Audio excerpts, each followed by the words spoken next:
সম্মানিত মুসল্লি, আজকে আমার জুমার খুতবায় সংক্ষিপ্ত আলোচনার বিষয় দুনিয়ার প্রতি ভালোবাসা। এই শিরোনামে সংক্ষিপ্ত কিছু কথা বলে আমি আমার খুতবাকে শেষ করার চেষ্টা করব ইনশাআল্লাহ। উল্লেখিত বিষয়ের উপরে কথা বলার পূর্বেই আপনাদের নিকটে আমার বিনীত আহ্বান যে আপনারা আজকের এই সংক্ষিপ্ত সময়ের কথাগুলো মনোযোগ সহকারে শোনার জন্য আমি বিনীত আহ্বান করছি। কেন করছি? এই জন্য করছি যে আমি যে কথাগুলো বলবো সেই কথাগুলো স্বয়ং আল্লাহ সুবহানাহু ওয়া তাআলার পক্ষ থেকে ওহী এবং মুহাম্মদ সাল্লাল্লাহু আলাইহি ওয়াসাল্লামের মুখ নিঃসৃত বাণী। আমি আমার ব্যক্তিগত কোনো কথা বলবো না। তাই আপনারা যদি সচেতন হয়ে কথাগুলো শোনেন তাহলে আপনাদের এই কথাগুলো ব্যক্তি জীবনে, পারিবারিক জীবনে এবং রাষ্ট্রীয় জীবনে প্রভাব ফেলবে ইনশাআল্লাহ। কেন? কথাগুলো হচ্ছে আল্লাহ সুবহানাহু ওয়া তাআলার পক্ষ থেকে এবং রাসূল মুহাম্মদ সাল্লাল্লাহু আলাইহি ওয়াসাল্লামের পক্ষ থেকে।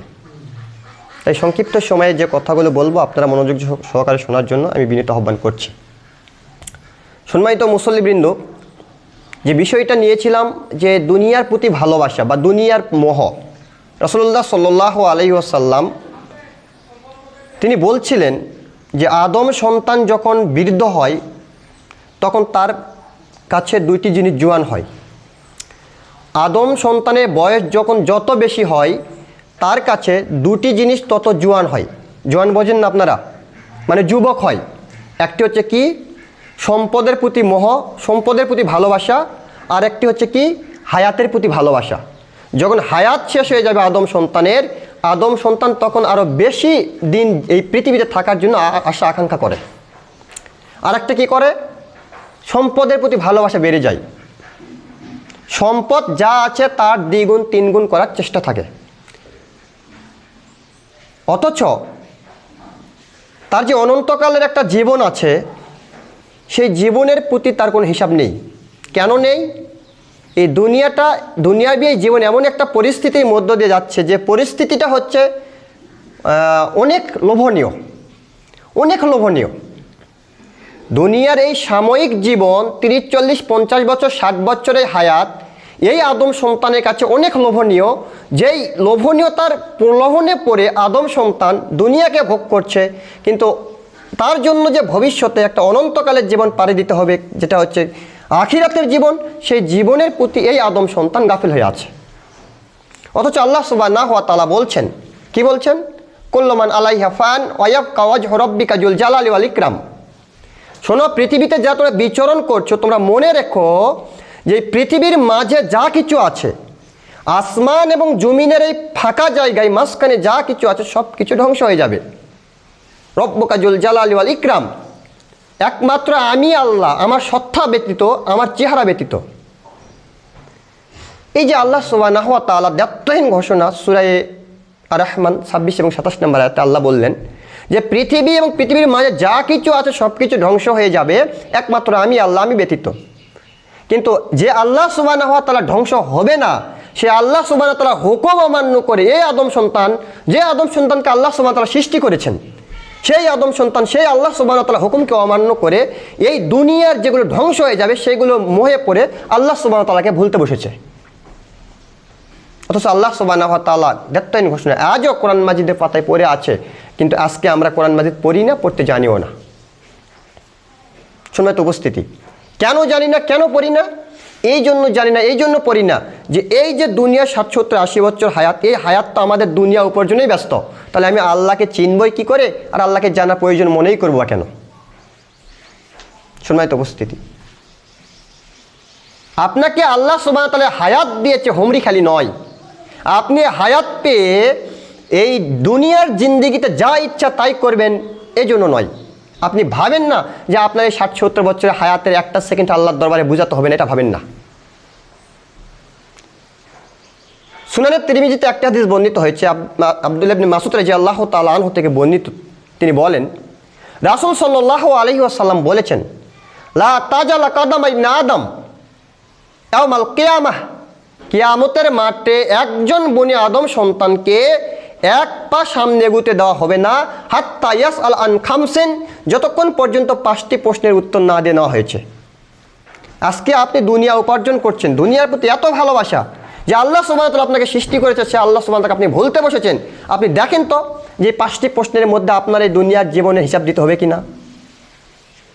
আল্লাহ রাসূল বলছেন এক, আন উমরিহি ফিমা আফনাহ, আদম সন্তানকে কিয়ামতের মাঠে সর্বপ্রথম জিজ্ঞাসা করা হবে তার বয়স সম্পর্কে।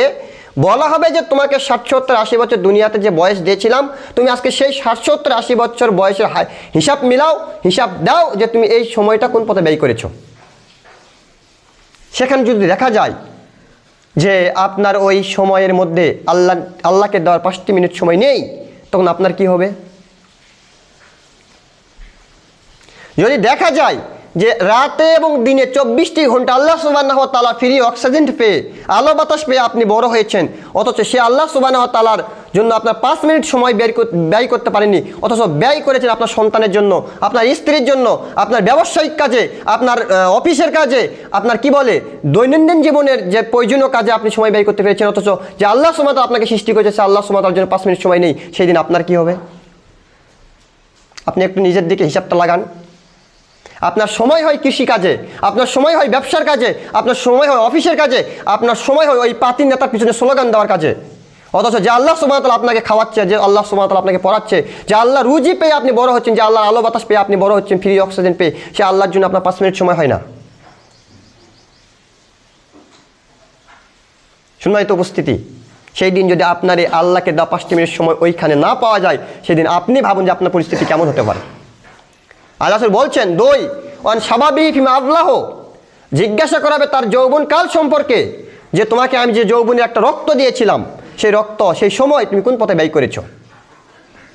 আপনার বয়স যখন আপনি যেদিন মায়ের গর্ভ থেকে পৃথিবীতে এসেছেন, তারপর থেকে 8-10 বছর আপনি ছিলেন একেবারে নরম। 14-15 বছর আল্লাহ সুবহানাহু ওয়া তাআলা আপনাকে একটা তেজদীপ্ত রক্ত দিয়েছিলেন, যার নাম হচ্ছে যৌবন। এই যৌবনটা আপনার কাছে ছিল 45 থেকে 50 বছর পর্যন্ত, কিন্তু ওই সময়ে আপনি আল্লাহকে 5টি মিনিট সময় দিতে পারেননি। দিয়েছেন ওই পাতি নেতার চামচামি করা কাজে, যেখানে চামচামি করে আপনি 5 টাকা পেয়েছেন। ওই 5 টাকার মোহে পড়ে, 5 টাকার লোভে পড়ে আপনি এই যে দীর্ঘ একটা যৌবনের রক্ত, এই সময়টা অতিবাহিত করছেন এই নেতার পিছনে। অথচ আল্লাহ সুবহানাহু ওয়া তাআলা আপনাকে পুরো জীবন খাওয়াচ্ছে, আলো বাতাস দিয়ে বাঁচিয়ে রেখেছে, সেখানে এই যৌবনকালের বয়স আল্লাহর খাতায় নেই। আমি বুঝতে পারছি না যে অক্সিজেনটা আল্লাহ যে আমাদেরকে দিচ্ছে এর মূল্য কত। বুঝতে পেরেছিল ওই সময়, যেই সময় 2020 সালে করোনা মহামারী চলছিল, আর যার পরিবারে কোনো সদস্য করোনায় আক্রান্ত হয়েছিল, যখন তাকে 1 সিলিন্ডার অক্সিজেন কিনতে হয়েছিল, তখন বুঝতে পেরেছিল যে 1 সিলিন্ডার অক্সিজেনের দাম কত। সম্মানিত উপস্থিতি, তো আল্লাহ সুবহানাহু ওয়া তাআলা যে হায়াতটা আপনাকে দিচ্ছে, যে যৌবনকালটা আপনাকে আল্লাহ সুবহানাহু ওয়া তাআলা দিচ্ছে, সেই যৌবনকাল, সে হায়াত আপনি আল্লাহর পথে ব্যয় না করে আপনি ব্যয় করেছেন কোথায়? আপনার ব্যবসায়িক কাজে, আপনার অফিসের কাজে, আপনার দৈনন্দিন কাজে, আপনার কৃষি কাজে। অথচ আল্লাহ সুবহানাহু ওয়া তাআলা যদি আপনার ওই ব্যবসায় বরকত না দেয়, ওই অফিসে যদি বরকত না দেয়, ওই কৃষিকাজে যদি বরকত না দেয়, আপনি সারা জীবন কেন, কিয়ামত পর্যন্ত যদি আপনাকে হায়াত দেওয়া হয়, আর আপনি যদি কিয়ামত পর্যন্ত ওই মাঠে রোদে পুড়ে মরে পচে যান, তারপরও আপনি সেখান থেকে একটি শীষ গজাতে পারবেন না, ক্ষমতা নেই আপনার। এটাও আল্লাহই দিচ্ছে। অথচ সে আল্লাহকে আপনি ভুলতে বসেছেন। কেন বসেছেন? দুনিয়াকে ভালোবেসেছেন, এই জন্য মনে করছেন দুনিয়ার জীবন আমার শেষ, অনন্তকালের জীবন বলতে কিছু আছে, এটা আপনার কাছে তেমনটা মূল্যায়ন পাচ্ছে না। সম্মানিত উপস্থিতি, দেখেন এই দুনিয়া, যে দুনিয়ার মোহে পড়ে আপনি আল্লাহকে ভুলতে বসেছেন, যে আল্লাহ সুবহানাহু ওয়া তাআলা আপনার জন্য অপেক্ষমান জান্নাত সৃষ্টি করে নিয়ে, অনন্তকালে সুখ শান্তি নিয়ে, যে আল্লাহ সুবহানাহু ওয়া তাআলা আপনার জন্য অপেক্ষমান, যে আল্লাহ সুবহানাহু ওয়া তাআলাকে আপনি ভুলতে বসেছেন। কেন বসেছেন? দুনিয়াকে ভালোবেসে। এই দুনিয়া আপনাকে কি করবে দেখেন। আলী রাদিয়াল্লাহু তাআলা আনহু বলেন, রাসূল সাল্লাল্লাহু আলাইহি ওয়াসাল্লাম বলেছেন, তাহলাতিদ দুনিয়া মুতবিলাতান, এই দুনিয়া তোমাদেরকে এইভাবে পিঠ ডেকে পালিয়ে যাচ্ছে, এইভাবে পিঠ ডেকে পালিয়ে যাচ্ছে। তাহলাতুল আখিরাতু মুকবিলাতান, আর আখিরাত তোমাদের দিকে এইভাবে সম্মুখ মুখে ধেয়ে যাচ্ছে। কথা বুঝতে পারেননি? দুনিয়া এইভাবে পিঠ ডেকে পালিয়ে যাচ্ছে, আর আখিরাত আপনাদের সম্মুখ মুখে ধেয়ে যাচ্ছে। আবার বলি, আপনি বুঝতে পারছেন না। ধরে নেন আপনার বয়স 70 বছর, আল্লাহ লিপিবদ্ধ করেছে তাকদীরে। ধরে নেন, যে আমরা তো গায়েবের জ্ঞান জানি না। আপনার বয়স 70 বছর আল্লাহ তাকদীরে লিখে রেখেছে। আপনি জন্মগ্রহণ করেছেন 2000 সালে, মারা যাবেন কত সালে? 2070 সালে, যেহেতু 70 বছর নির্ধারণ করা আছে। এই 2000 সাল থেকে নিয়ে 2070 সাল পর্যন্ত এটা কি? আপনার দুনিয়াবি জীবন। এই দুনিয়াবি জীবন। আজকে কত সাল? 2026 সাল, আপনি জন্মগ্রহণ করেছেন 2000 সালে, এই 26 সাল অতিবাহিত হয়ে গেছে, মানে দুনিয়া আপনার কাছে আছে না আপনার কাছ থেকে চলে গেছে? এই 26 সাল চলে যায়নি? এই 26 বছর চলে যায়নি? আর আপনার অবশিষ্ট আছে কত বছর? আর আপনার কাছে অবশিষ্ট আছে মাত্র 44 বছর।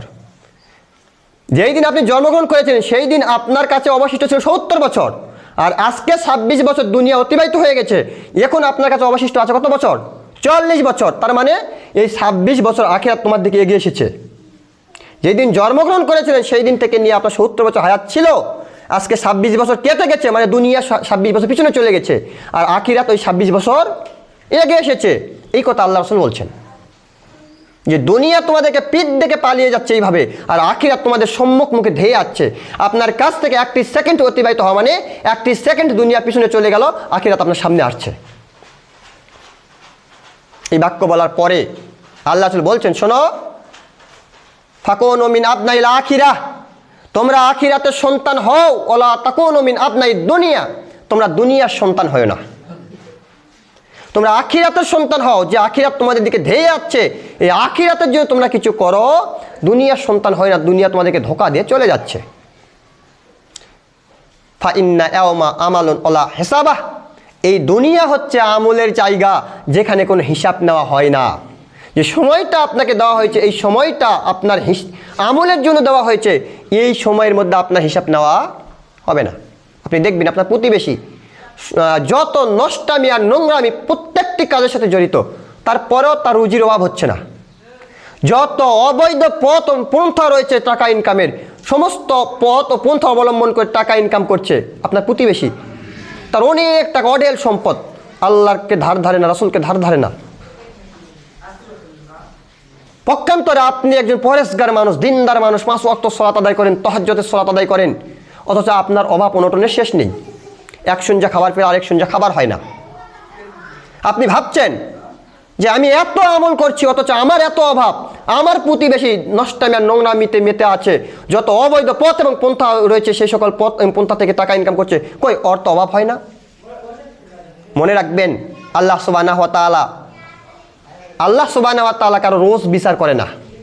আল্লাহ সুবহানাহু ওয়া তাআলা সিফাত এটা নয় যে আল্লাহ সুবহানাহু ওয়া তাআলা কোনো পাপিষ্ট ব্যক্তি রুজি বন্ধ করে তাকে পাপের শাস্তি দিবে, এটা করবে না, এটা আল্লাহ সিফাত নয়।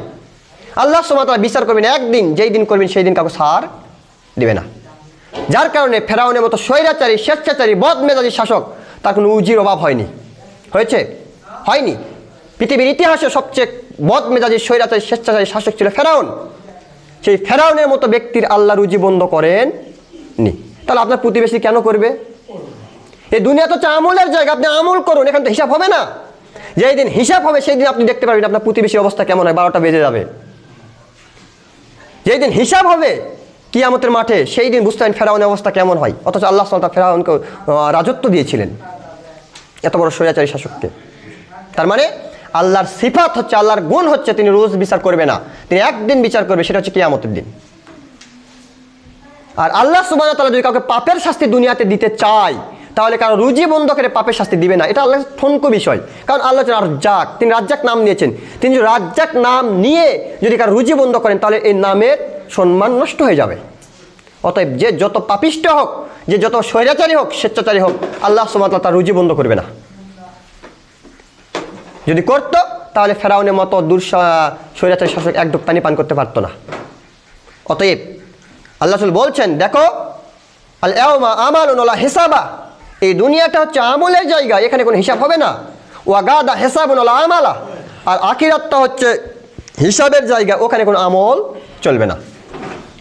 সম্মানিত উপস্থিতি, আল্লাহ রাসূল বলছেন যে দুনিয়াটা হচ্ছে আমলের জায়গা, এখানে হিসাব হবে না। পক্ষান্তরে আখিরাতটা হচ্ছে হিসাবের জায়গা, ওখানে আমল হবে না।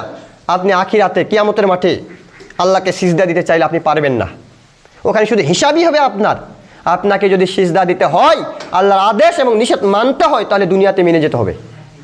নইলে কিয়ামতের মাঠে গিয়ে আপনার সিজদা দিয়ে ইবাদত করে 5 পয়সা নিজের জন্য উপার্জন করতে পারবেন না। অতএব উদাত্ত আহ্বান, দুনিয়াকে উপভোগ করুন, তবে রাসূল মুহাম্মদ সাল্লাল্লাহু আলাইহি ওয়াসাল্লামের নির্দেশিত পন্থায় উপভোগ করুন। আল্লাহ সুবহানাহু ওয়া তাআলা বিধানের আলোকে উপভোগ করুন। আপনার দুনিয়াকে এমনভাবে ভোগ করুন যেহেতু দুনিয়া থেকে আপনার আখিরাতে পাথেয় সঞ্চয় হয়। কারণ এই দুনিয়াটা হচ্ছে ক্ষণস্থায়ী, আর আখিরাতটা হচ্ছে চিরস্থায়ী। আর আল্লাহ সুবহানাহু ওয়া তাআলা দুনিয়া আপনাকে দিয়েছে এই জন্য যে আখিরাতের পাতেও সঞ্চয় করে অনন্তকালের জীবন আপনার সুখময় করা। কিন্তু আমরা সেটা আজকে ভুলতে বসেছি। সম্মানিত উপস্থিতি, দেখেন আরেকটা হাদিস দেখাই। আবু হুরায়রা রাদিয়াল্লাহু তাআলা আনহু বলেন, রাসূল সাল্লাল্লাহু আলাইহি ওয়াসাল্লাম বলেছেন, ক্বাল আল্লাহু তাআলা, আল্লাহ তাআলা বলেন, হাদিসে কুচ্ছি, আল্লাহ সুবহানাহু ওয়া তাআলা বলছেন, ইয়া ইবনা আদম, হে আদম সন্তান, তাফাররাক লি ইবাদাতি, তোমরা আমার জন্য একটু সময় বের করো ইবাদতের জন্য। আল্লাহ বলছেন, কাকে বলছেন? একজন খালেক হয়ে মাখলুককে বলছেন, সৃষ্টি জীবকে বলছেন, একজন স্রষ্টা হয়ে। আল্লাহর কি ঠেকা বেঁধেছে আপনাকে বলার? ওই যে বললাম, আল্লাহ আপনার জন্য প্রতীক্ষমান, অপেক্ষমান, অনন্তকালের জীবন আপনাকে সুখ স্বাচ্ছন্দ্য দিয়ে ভরে দিবে। কিন্তু আপনি তো জাহেল, আপনি তো মূর্খ, আল্লাহকে চেনেন না, জানেন না, আল্লাহর বিষয়ে আপনার কোনো ধারণাও নেই, যার কারণে দুনিয়া উপভোগ করছেন না, মনে করছেন যে এই জীবনে আমার শেষ, পরকাল বলতে কিছুই নেই।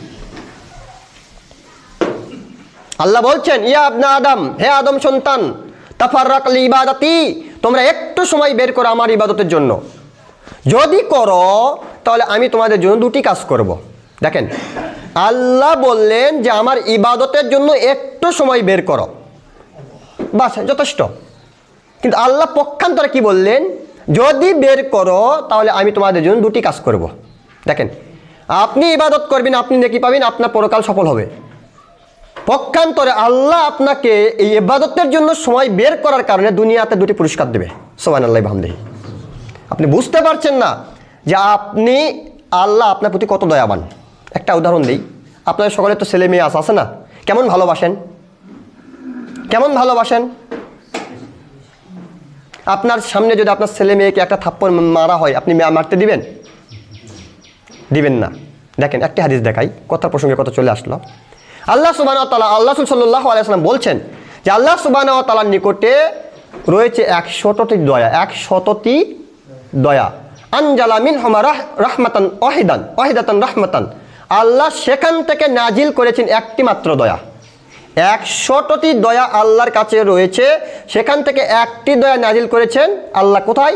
বাইনাল জিন্নি ওয়াল ইনসি ওয়াল বাহাম্মি ওয়াল হাওয়াম্মা, মানুষের মাঝে, চতুষ্পদ যন্ত্র মানে হিংস্র প্রাণীর মাঝে। যত সৃষ্টি জীব পৃথিবীতে বসবাস করছে, সমস্ত সৃষ্টি জীবের কাছে কয়টি দয়া দিয়েছে? একটি দয়া। ফাবিহা ইয়াতাতাফুনা ওয়া বিহা তারহামুনা, এই একটি দয়ার ভাগ পেয়ে আপনি আপনার সন্তানকে আপনার চোখের সামনে আমাকে মারতে দিচ্ছেন না, গালি দিতে দিচ্ছেন না, কথা বলতে দিচ্ছেন না। কয়টি দয়ার ভাগ পেয়েছেন? একটি দয়া। একটি দয়া আপনি একাই পাননি, যত পৃথিবীতে মাখলুক রয়েছে সমস্ত মাখলুক একটি দয়ার ভাগ পেয়েই তার সন্তানকে লালন পালন করছে। বাঘ একটা হিংস্র প্রাণী, আরেকটা প্রাণীকে ধরে খায়, সেই বাঘও তার বাচ্চাকে জিহ্বা দিয়ে চাটে। কেন চাটে? ওই একটি দয়ার ভাগ পেয়েছে। গাভী একটা চতুষ্পদ যন্ত্র, সেই চতুষ্পদ যন্ত্র তার বাচ্চাকে জিহ্বা দিয়ে চাটে। কেন? একটি দয়ার ভাগ পেয়েছে। আপনি মানুষ, আপনি আপনার সন্তানকে আদর যত্ন করেন, কেন? একটি দয়ার ভাগ পেয়েছেন। আর বাকি 99টি দয়া আল্লাহ সুবহানাহু ওয়া তাআলা নিজের কাছে রেখেছেন এই জন্য যে আপনাকে কিয়ামতের মাঠে আদর যত্ন করে জান্নাত দেবে, তাই। সুবহানাল্লাহি ওয়া বিহামদিহি। তো আপনি তো বোঝেন না, এই জন্য আল্লাহ বলছেন, দেখো তোমরা যদি আমার ইবাদতের জন্য একটু সময় বের করো তাহলে আমি আল্লাহ সুবহানাহু ওয়া তাআলা তোমার জন্য দুটি কাজ করব। এক, আমলাউ সাদরাকা গিনান, আমি তোমার অন্তরকে অর্থ দ্বারা পরিপূর্ণ করে দিব। সুবহানাল্লাহি ওয়া বিহামদিহি। আপনি যদি আল্লাহর ইবাদতের জন্য একটু সময় বের করেন তাহলে আল্লাহ সুবহানাহু ওয়া তাআলা আপনার জন্য দুটি কাজ করবে। তার এক, আমলাউ সাদরাকা গিনান, আপনার অন্তরকে অর্থ দ্বারা পরিপূর্ণ করে দিবে। আপনার যত অর্থ লাগবে আল্লাহ সুবহানাহু ওয়া তাআলা আপনাকে তাই দিবে। শর্ত কি? আপনাকে আল্লাহর জন্য ইবাদতের সময় বের করতে হবে। দুই, অশুদ্ধ ফাকরাক, আর আল্লাহ সুবহানাহু ওয়া তাআলা আপনার দরিদ্রতার যত পথ এবং পন্থা রয়েছে সমস্ত পথ এবং পন্থাকে বন্ধ করে দিবে। সুবহানাল্লাহি ওয়া বিহামদিহি। যদি আল্লাহ সুবহানাহু ওয়া তাআলা আপনাকে অর্থ দ্বারা অন্তর পরিপূর্ণ করে দেয়, আপনার দরিদ্র হওয়ার যত পথ এবং পন্থা রয়েছে সমস্ত পথ এবং পন্থাকে যদি আল্লাহ সুবহানাহু ওয়া তাআলা বন্ধ করে দেয় তাহলে আপনার কোনদিন অভাব হবে? আল্লাহ তো নিজে বললেন যে আমি তোমার হাতকে অর্থ দ্বারা পরিপূর্ণ করে দিব, আমি তোমার দরিদ্রতা হওয়ার যত পথ এবং পন্থা রয়েছে সমস্ত পথ এবং পন্থাকে বন্ধ করে দিব। পক্ষান্তরে আল্লাহ সুবহানাহু ওয়া তাআলা বলছেন, ইল্লা তাফআল, শোনো আদম সন্তান, তুমি যদি আমার ইবাদতের যদি একটু সময় বের না করো, তাহলে আমি পরক্ষণে দুটি কাজ করব। এক, মালা আতুয়া আদাকা শুকলাট, আমি তোমার হাতকে ব্যস্ততা দ্বারা পরিপূর্ণ করে দিব। দুই, অলাম আসাদ্দ ফাকরাক, আর আমি তোমার দরিদ্রতা পথকে বন্ধ করব না। দেখেন পরপর দুইটি বাক্য। যদি সময় বের করেন, আল্লাহ আপনার অন্তরকে অর্থ দ্বারা পরিপূর্ণ করে দিবে, আপনার দরিদ্রতার পথকে বন্ধ করে দিবে। আর যদি সময় বের না করেন, তাহলে আল্লাহ আপনার কি করবে?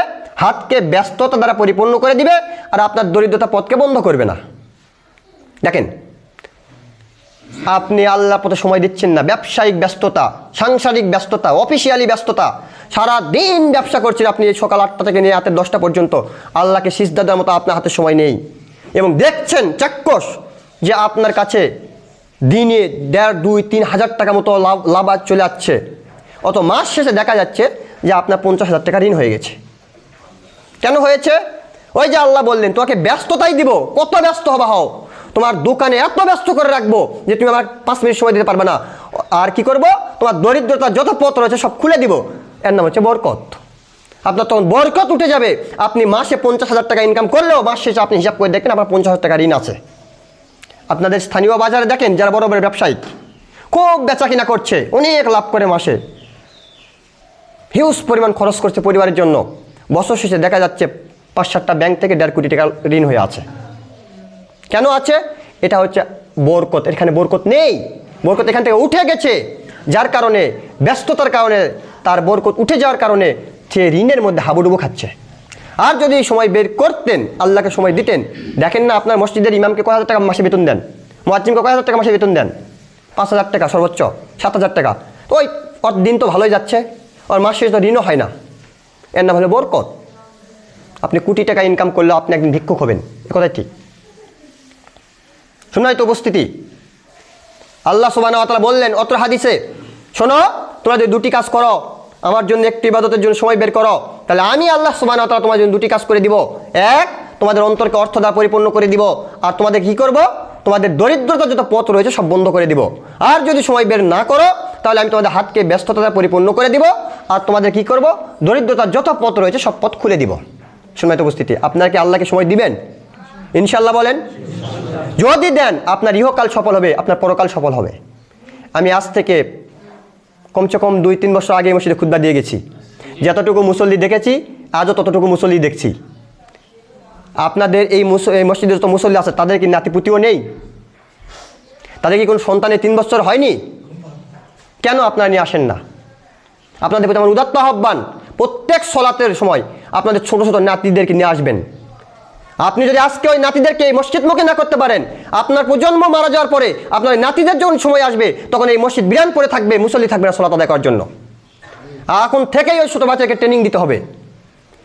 রাসূলুল্লাহ সাল্লাল্লাহু আলাইহি ওয়াসাল্লাম সিজদা দিতেন, তার নাতি হাসান হোসাইন তার পিঠের উপর উঠতেন। আল্লাহ নবী ততক্ষণ পর্যন্ত মাথা উঠাতেন না যতক্ষণ পর্যন্ত হাসান হোসাইন পিঠ থেকে না নামতো। আল্লাহ রাসূলের জন্য যদি এরা যায় ঠিক হয়, আল্লাহ রাসূল যদি এরা করতে পারে, আপনি করতে পারবেন না কেন?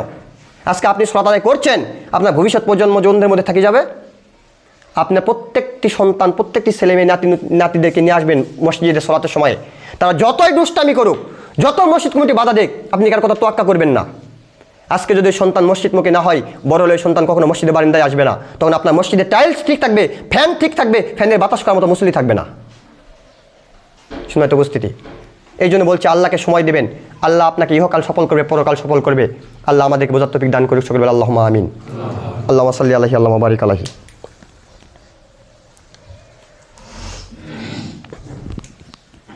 আলহামদুলিল্লাহি ওয়াহদা ওয়াসসালাতু ওয়াসসালামু আলা মান লা নাবিয়্যা বা'দা। সম্মানিত উপস্থিতি, দেখেন আমর ইবনে মামুন আল-আউদি রাদিয়াল্লাহু তাআলা আনহু বলেন, একদা রাসূলুল্লাহ সাল্লাল্লাহু আলাইহি ওয়াসাল্লাম একজন ব্যক্তিকে উপদেশ দিচ্ছিলেন, দিয়ে বলছিলেন, শোনো, ইকতানিম খামসান কাবলা খামসেন, তোমাকে আমি 5টি বিষয় উপদেশ দিচ্ছি, যে 5টি বিষয় তুমি মূল্যায়ন করার চেষ্টা করবে। 1, অস্বাভাবিকা কাবলা হারামিকা, তুমি মূল্যায়ন করবে তোমার যৌবনকালকে বার্ধক্য আসার পূর্বে। 2,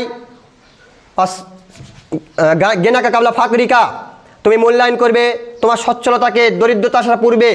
3, হায়াতিকা কাবলা মাউতিকা, তুমি মূল্যায়ন করবে তোমার হায়াতকে মৃত্যু আসার পূর্বে।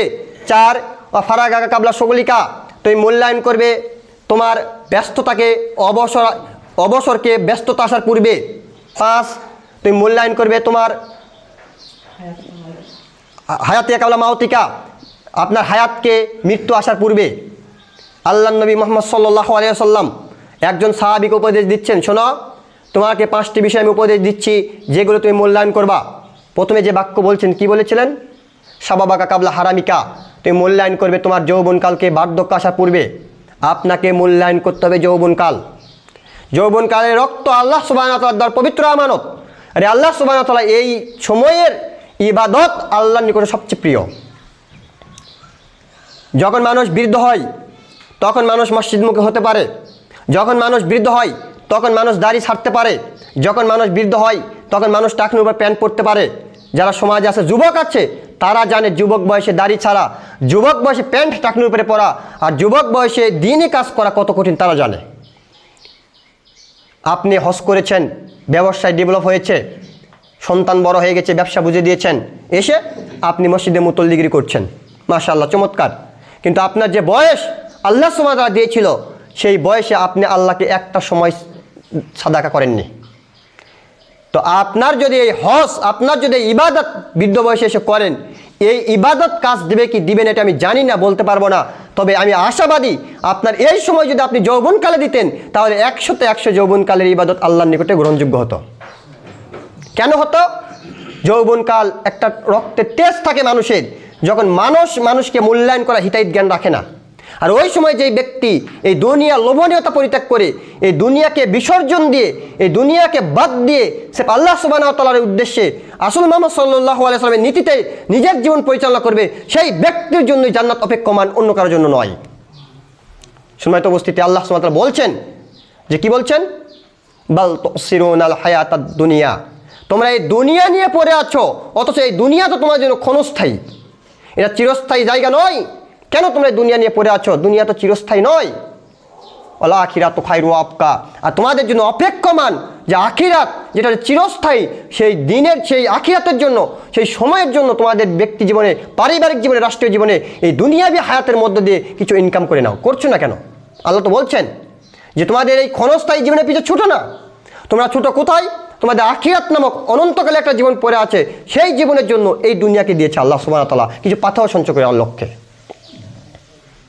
দুনিয়াটা আপনাকে আল্লাহ সুবহানাহু ওয়া তাআলা এভাবে হমরি খালি আপনার এই ভোগবিলাসের জন্য দেয়নি।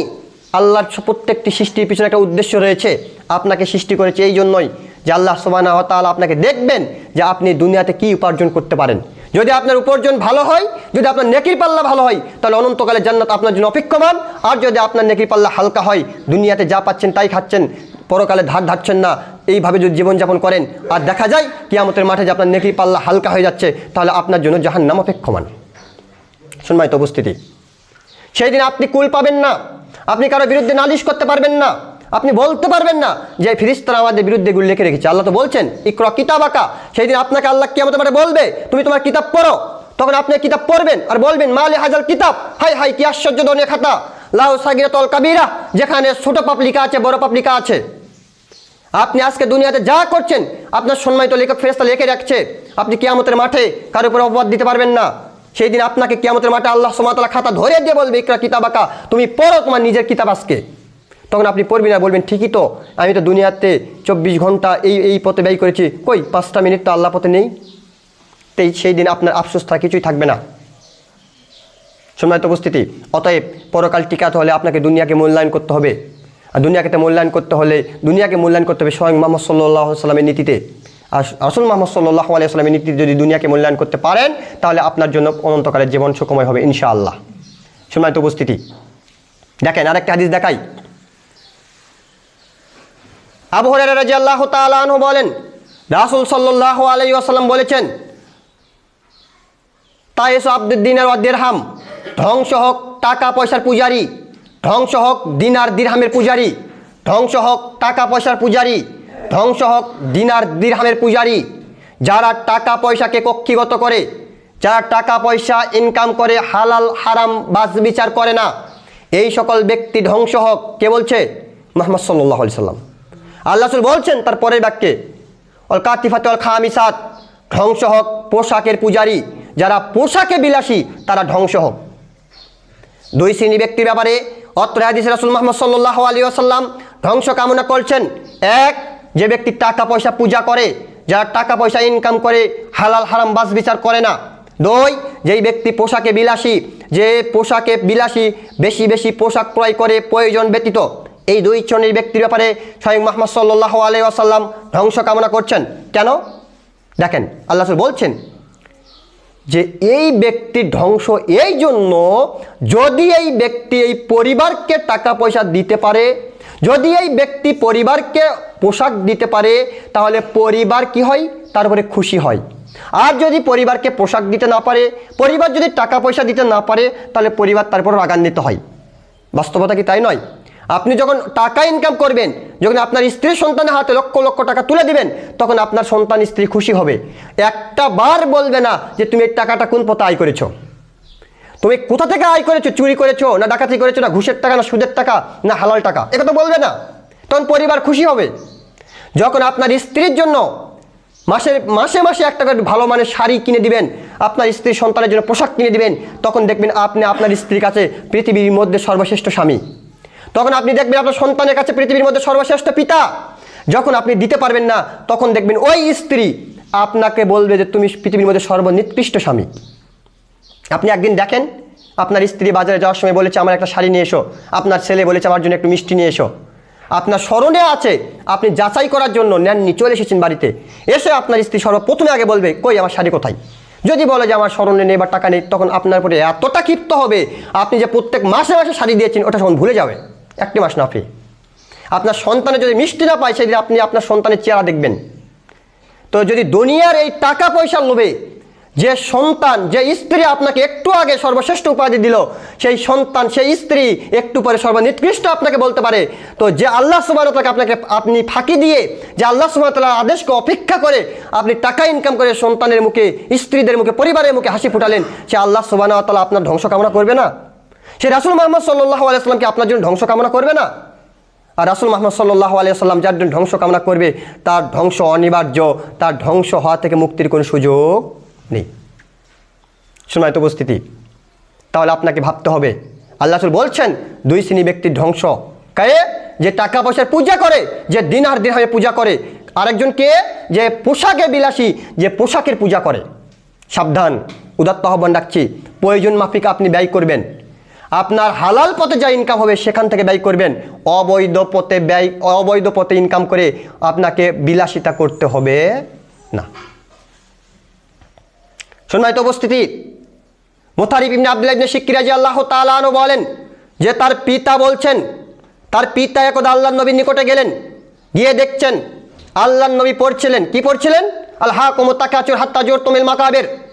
আল্লাহর নবী পড়ছিলেন আদম সন্তানের পেট ততদিন পূর্ণ হবে না যতদিন পর্যন্ত কবর না দেখেছে। এই আয়াতটি তিনি পড়ছিলেন। এমত অবস্থায় আব্দুল্লাহ সেখানে উপস্থিত। মুতারিব ইবনে আব্দুল্লাহ, মুতারিব বলছেন যে আয়াত যখন আল্লাহর নবী পড়ছিলেন, তখন আমার পিতা আব্দুল্লাহ সেখানে উপস্থিত। তখন আল্লাহর নবী বললেন, আব্দুল্লাহ শোনো, ইয়াকুলা ইবনা আদম, আদম সন্তান বলে মালি মালি মালি, এটা আমার সম্পদ, এটা আমার সম্পদ, এটা আমার সম্পদ, বলে না? আপনি তো বলবেন, আপনার প্রতিবেশী বা দূর আত্মীয় আসলে বলবেন ভাই এই জমিটা আমার, এই পুকুরটা আমার, এই খোলাটা আমার, বলি তো আমরা, মানে এগুলো কার? আমার। তা আল্লাহর নবী এই কথা বলছেন যে দেখো আব্দুল্লাহ, আদম সন্তান বলে মালি মালি মালি, এটা আমার সম্পদ, এটা আমার সম্পদ, এটা আমার সম্পদ। হাল্লাকা ইবনা আদম, তুমি বলো আদম সন্তান তোমার কি সম্পদ এমন আছে? তুমি যে সারা দিন বলছো এটা আমার সম্পদ, এটা আমার সম্পদ, এটা আমার সম্পদ, তো তুমি বলো যে তোমার কি এমন সম্পদ আছে? মা কালতা ফাব নাইতা, যে তুমি খাচ্ছ সেটা তোমার সম্পদ, এটা একটু পরে হজম হয়ে নষ্ট হয়ে যায়। এক। দুই, ফাব লাইতা, মা কালতা ফাব নাইতা, যে তুমি খাচ্ছ সেটা তার সম্পদ, যা একটু পরে পায়খানা হয়ে নষ্ট হয়ে যায়। লা বিস্তাফা আবলাইতা, যে তুমি পড়ছো সেটা তোমার সম্পদ, যা 6 মাস পরে ছিঁড়ে নষ্ট হয়ে যায়। আজকে আপনি জামা কিনেছেন, এটা আপনার সম্পদ, এটা কয়দিন থাকবে? 6 মাস। মাতাসাদ্দাক্তা ফাম যাইতা, ওটা তোমার সম্পদ, যেটা তুমি দান করছো, এটা তোমার সম্পদ, যেটা তুমি দান করছো, আর এই দানটা তোমার জন্য থেকে যায়। সম্মানিত উপস্থিতি, তাহলে আল্লাহ বললেন যে 3টি সম্পদ মানুষের জন্য। এক, যেটা খায় সেটা তার সম্পদ, কিন্তু সেটা একটু পরে নষ্ট হয়ে যায়, পায়খানা হয়ে নষ্ট হয়ে যায়। যদি এটা আপনি সংরক্ষণ করতে না পারেন, তাহলে আপনাকে কেন ঘুষের টাকা দিয়ে প্রত্যেক দিন ইলিশ মাছ কিনতে হবে? আপনাকে কেন সুদের উপর টাকা দিয়ে প্রত্যেক দিন গরুর গোশত দিয়ে ভাত খেতে হবে? অর্থাৎ আপনার সম্পদ কিন্তু ক্ষণস্থায়ী, চিরস্থায়ী নয়, একটু পরে পায়খানা নষ্ট হয়ে যাবে। আল্লাহ বলছেন যেটা পড়ছো এটা তোমার সম্পদ, যেটা একটু পরে ছিঁড়ে নষ্ট হয়ে যাবে। তাহলে আপনাকে কেন অবৈধভাবে টাকা কিনে 50,000 টাকা দামের পোশাক পরতে হবে? অর্থাৎ আপনার হায়াত 6 মাস, 6 মাস পর ছিঁড়ে নষ্ট হয়ে যাবে। 3, ওটা তোমার সম্পদ যেটা তুমি দান করছো, আর এই দানটা তোমার জন্য থেকে যাচ্ছে। আপনি এখন আপনার জীবনের সাথে মিলান, আপনি খাওয়াকে বেশি ভালোবাসেন না পড়াকে বেশি ভালোবাসেন, না দান সাদাকে বেশি ভালোবাসেন? অবশ্যই খাওয়া এবং পড়াকে বেশি ভালোবাসি, বেশি প্রাধান্য আমরা দেই, কিন্তু এগুলো আমাদের ক্ষণস্থায়ী চিরস্থায়ী নয়। যেটা আমাদের চিরস্থায়ী সেটা হচ্ছে সাদাকা, কিন্তু সাদাকা করতে রাজি নয়। আব্দুল্লাহ ইবনে মাসউদ রাদিয়াল্লাহু তাআলা আনহু বলেন, রাসূল সাল্লাল্লাহু আলাইহি ওয়াসাল্লাম বলছেন, সাহাবীরা শোনো, তিনি বলছেন যে হে সাহাবীরা, তোমাদের মধ্যে এমন কি কেউ আছে যে ব্যক্তি নিজের সম্পদের চেয়ে ওয়ারিসদের সম্পদকে বেশি ভালোবাসে? তখন সাহাবীরা বলছেন, আল্লাহর রাসূল আপনি বলেন কি, নিজের সম্পদের চেয়ে ওয়ারিসদের সম্পদকে বেশি ভালোবাসবে এমন কি কোনো বোকা মানুষ পৃথিবীতে আছে? তখন আল্লাহ রাসূল বলছেন, শোনো, আল্লাহ রাসূল এইভাবেই বলছিলেন যে তাহলে তোমরা মনে রেখো যে তুমি যেটা দান করছো সেটা হচ্ছে তোমার জন্য সম্পদ। তুমি যেটা দান করছো আজকে তোমার জীবন দশায়, সেটা তোমার হচ্ছে সম্পদ। আর যেটা তুমি রেখে যাচ্ছ ওটা হচ্ছে তোমার ওয়ারিসদের সম্পদ। কথা বুঝতে পারেননি? আল্লাহ রাসূল প্রশ্ন করলেন, সাহাবীরা তোমরা কি বলতে পারো তোমাদের মাঝে এমন কোনো ব্যক্তি আছে যে নিজের সম্পদের চেয়ে ওয়ারিসদের সম্পদকে বেশি ভালোবাসে? তখন সাহাবীরা এক বাক্যে নাকচ করে দিলেন যে আল্লাহর নবী আপনি বলেন কি, নিজের সম্পদের চেয়ে ওয়ারিসদের সম্পদকে বেশি ভালোবাসবে এমন ব্যক্তি কেউ হতে পারে? তখন আল্লাহ বলছেন, দেখো, মা আল্লাহ মা কাদ্দামা, যেটা তুমি আজকে তোমার জীবন দশায় দান করছো ওটা তোমার সম্পদ, আর যেটা তুমি থুয়ে যাচ্ছ মা আল্লাহ ওয়ারিসি মা আক্কারা, আর যেটা তুমি থুয়ে যাচ্ছ এটা তোমাদের ওয়ারিসদের সম্পদ। এখনো কথা বুঝতে পারিনি, ভেঙে দিই। দেখেন, 100 টাকা আপনার কাছে আছে, একজন ভিক্ষুক এসেছে, আপনি কত টাকা দান করবেন? 10 টাকা দান করবেন সর্বোচ্চ। এই 10 টাকা আপনার সম্পদকে মোটামুটি 10 টাকা আপনার জন্য কাজ দিবে, আর বাকি 99 টাকা রেখে দিলেন, 90 টাকা রেখে দিলেন, ওটা কার সম্পদ? ওটা আপনার ওয়ারিসদের সম্পদ। কারণ আপনি নিশ্চিত নন যে ওই সম্পদ আপনি ভোগ করতে পারবেন। আপনার মৃত্যু কখন আপনি জানেন না। ওই 10 টাকা দান করে এই দিকে মুখ ফিরে নিতে না নিতেই হয়তো আপনার মৃত্যু হতে পারে। তো মৃত্যুর পরে যে 90 টাকা থাকলে কে ভাগ করে নিবে? ওয়ারিসরা ভাগ করে নিবে। তাহলে মানুষ কাকে বেশি ভালোবাসছে, নিজের সম্পদকে না ওয়ারিসদের সম্পদকে? ওয়ারিসদের সম্পদকে। আর সাহাবীরা কি বললো যে এমন কোনো ব্যক্তি হতে পারে না যে ওয়ারিসদের সম্পদকে বেশি ভালোবাসে, অথচ প্রত্যেক ব্যক্তি ওয়ারিসদের সম্পদকে বেশি ভালোবাসে নিজের সম্পদের চেয়ে। আনাস বিন মালিক রাদিয়াল্লাহু তাআলা আনহু বলেন, রাসূল সাল্লাল্লাহু আলাইহি ওয়াসাল্লাম বলেছেন, ইয়াতবাউ মাইয়াতা সালাসাতুন, যখন কোনো মানুষ মারা যায় সেই মানুষের সাথে 3টি জিনিস সাথী হয়। যখন কোনো ব্যক্তি মারা যাবে, ইহকালীন জীবন ত্যাগ করবে, তখন তার সাথে 3টি জিনিস সাথী হবে। ফাইয়ার জেসনানি, সেখান থেকে 2টি জিনিস ফিরে আসবে। ওয়াইয়াবকা আহাদুন, 1টি জিনিস থেকে যাবে। যখন কোনো ব্যক্তি মারা যাবে, প্রত্যেক ব্যক্তি যখন মারা যাবে তার সাথে 3টি জিনিস সাথী হবে। 2টি জিনিস তার কবর পর্যন্ত যাবে, আবার ফিরে আসবে, আর 1টি জিনিস তার সাথে থেকে যাবে। ইয়াতবাউহু, সাথী হবে কি? আহলুহু ওয়া মালুহু ওয়া আমালুহু, তার সাথী হবে তার পরিবার, সাথী হবে তার সম্পদ, সাথী হবে তার আমল। ফাইয়ার যে, ফিরে আসবে, আহলুহু ওয়া মালুহু, ওই সম্পদ ফিরে আসবে, ওই পরিবার ফিরে আসবে। ওয়াইয়াবকা আমালুহু, আর থেকে যাবে তার আমল। দেখেন, যেই সম্পদকে আপনি বেশি ভালোবেসেছেন, যেই সম্পদ উপার্জন করেছেন হালাল হারাম বাছ বিচার করেননি, যেই পরিবারকে আপনি বেশি ভালোবেসেছেন, যেই পরিবারের সুখের আশায় আপনি হালাল হারাম বাছ বিচার করেননি, সেই পরিবার সেই সম্পদ কবর পর্যন্ত আপনার সাথে যাবে, কিন্তু কবরে আপনাকে ধোকা দিয়ে চলে আসবে। আর যেটাকে আপনি অবহেলা করেছেন, যেই আমল, সেই আমল আপনার কবরের সাথী হবে। সম্মানিত উপস্থিতি, এখনও আমাদের হিসাব মিলাতে পারবো না যে আমরা কোন পথে হাঁটছি। যে সন্তান, যে স্ত্রীর জন্য আজকে আমরা জীবন বাজি রাখছি, যে সম্পদের জন্য জীবন বাজি রাখছি, সেই সম্পদ, সেই স্ত্রী, সেই সন্তান আমাকে কবরে ধোকা দিয়ে চলে আসছে। অথচ যাকে আমি অবহেলা করেছি সে আমল আমার জন্য অনন্তকালের সাথী হচ্ছে। সম্মানিত উপস্থিতি, যেহেতু সময় শেষ, আমি আর কথা বাড়াতে পারছি না। আজকে জুমার খুতবার শেষ হাদিস। আমর ইবনে আওফ রাদিয়াল্লাহু তাআলা আনহু বলেন, রাসূল সাল্লাল্লাহু আলাইহি ওয়াসাল্লাম বলেছেন, ফাওয়াল্লাহি, আল্লাহর কসম, লা ফাকরা আখশা আলাইকুম আমি আমার সাহাবীদের উপরে ভয় করছি না যে আমার সাহাবীরা গরিব দরিদ্র হয়ে যাবে। ওয়ালাকিন ইয়াখশা আলাইকুম আন তুফসাতা আলাইকুমুদ দুনিয়া কামা বুসিতাত আলা মান কানা কাবলাকুম। আমি ভয় করছি এটা যে আমার উম্মতের মাঝে দুনিয়াকে খুলে ধরা হবে, যেমনভাবে পরবর্তী আগের উম্মতদের মাঝে খুলে ধরা হয়েছিল। আল্লাহ রাসূল আল্লাহর কসম করে বলছেন, দেখো সাহাবীরা, আমি ভয় করছি না যে আমার মৃত্যুর পরে তোমরা দরিদ্র ফকির হয়ে যাবা, কিন্তু আমি ভয় করছি যে আমার উম্মতের জন্য এই দুনিয়ায় পৃথিবীকে খুলে ধরা হবে, যেমনভাবে পূর্ববর্তী উম্মতের জন্য খুলে ধরা হয়েছিল। ফাতানা ফাসুহা কামা তানা ফাসুহা, তোমরা প্রতিযোগিতা করবে এই দুনিয়াকে ভোগ করতে গিয়ে, যেমনভাবে পূর্ববর্তী উম্মতেরা প্রতিযোগিতা করেছিল। তোহলিকাকুম কামা হালাকাতহুম, তোমরা এই প্রতিযোগিতা করতে গিয়ে ধ্বংস হয়ে যাবে, যেমনভাবে পূর্ববর্তী উম্মতেরা ধ্বংস হয়েছিল। কথা বুঝতে পারেননি? আল্লাহ রাসূল আল্লাহর কসম করে বলছেন, সাহাবীরা, আমি ভয় করছি না যে তোমরা দরিদ্র ফকির মিসকিন হয়ে যাবা, আমি ভয় করছি না যে তোমরা খাদ্যের অভাবে মারা যাবে, এটা আমি ভয় করছি না। আমি ভয় করছি যে আমার উম্মতের জন্য এই দুনিয়াকে খুলে ধরা হবে, মানে দুনিয়াতে এত প্রযুক্তি বেড়ে যাবে, মানুষ হালাল হারাম বাছ বিচার করবে না, যেখানে পাবে সেখান থেকে অর্থ উপার্জন করবে, মানে ধনী হতে হবে, এটা হলো মূল লক্ষ্য। আর এইভাবেই দুনিয়াকে খুলে ধরা হয়েছিল পূর্ববর্তী উম্মতের জন্য। আর পূর্ববর্তী উম্মত যেভাবে দুনিয়াতে এই প্রতিযোগিতায় নেমেছিল অর্থ উপার্জনের, আমার উম্মত ওইভাবে প্রতিযোগিতায় নামবে অর্থ উপার্জন করার জন্য।